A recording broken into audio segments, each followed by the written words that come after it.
Mike Sarraille, retired Navy SEAL and CEO, founder of Talent War Group. He's here to break this down. Welcome to the program, Mike. Hey, Chanel, thanks for having me. Mike, correct me if I'm wrong, but this is not what I picture when I think about our warfighters training to protect us. Let me preface it this way. We are still the most lethal military in the world. The problem here is, we always used to say we're apolitical. We follow the Constitution, we're constitutionalists. We try to keep politics out of the military as much as possible. That's not to say we don't vote as military members. But the social experiments being placed on our military are just, we have an allergic reaction to it. The military has a culture for a reason.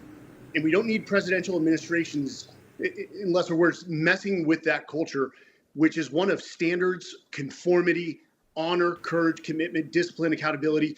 And just if it goes against that, then it has no place. And ultimately, the hallmark of our military is lethality. That's what we're ultimately judged on. It's peace through strength, being viewed so lethal that nobody wants to touch us.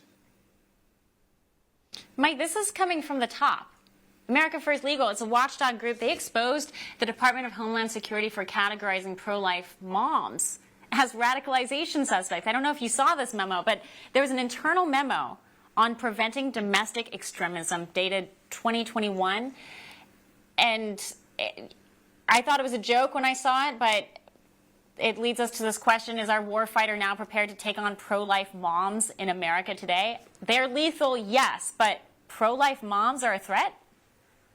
That's this current administration. And Chanel, I don't understand a lot of what this administration does. I said recently on TV, it's like a TV show of Veep, where they sit in the room and say, what's the worst idea we can come up with? And let's go with that one. Yeah. It's, we are a house divided, and the military just views one mission, and we're moving and making sure that we're prepared for future wars and to defend our nation.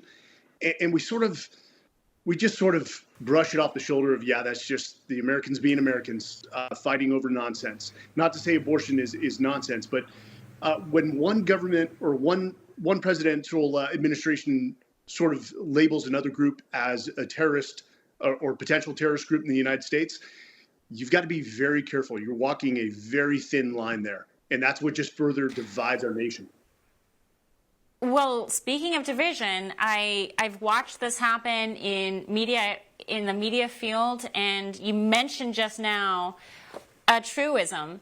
Our Defense Department, our Department of Defense, our military is not supposed to be political. They're supposed to be apolitical, and it seems like we had a very apolitical defense in place, but now that has changed, and my question to you is, are we ever going to go back to an apolitical D.O.D? Are we ever going to go back to where the military is not politicized? So, I said recently on a TV interview, we need a Military Culture Exclusion Act. And what that act would be is to prevent presidential administrations from placing social experiments on the military. I'm going to tell you, since I've been in the business world, 5 years since I've been retired, the military sets the bar for professionalism. Do we get it wrong? Yes, we do. But we usually clean up our own act. So, we don't need some of the demonstrations of the worst leadership I've seen in this nation, in the national capital region, making decisions that are counter to military culture. We'll get back there. Trump loves the military. Biden recently said something in the presidential debates that the military is the strongest it's ever been, that the military members support him more than they support Trump. I can tell you that that's just patently false. For all our viewers asking where One America News is heading in the future, we would like to introduce you to OAN Live. OAN Live is the best way to stay up to date on all of the hard-hitting, straight-shooting, national and international headlines. And the best part is, OAN Live is only $4.99 per month. All the credible, honest, unbiased reporting One America News offers at a fraction of the cost of cable. Just go to OANN.com to easily sign up for OAN Live and stay informed.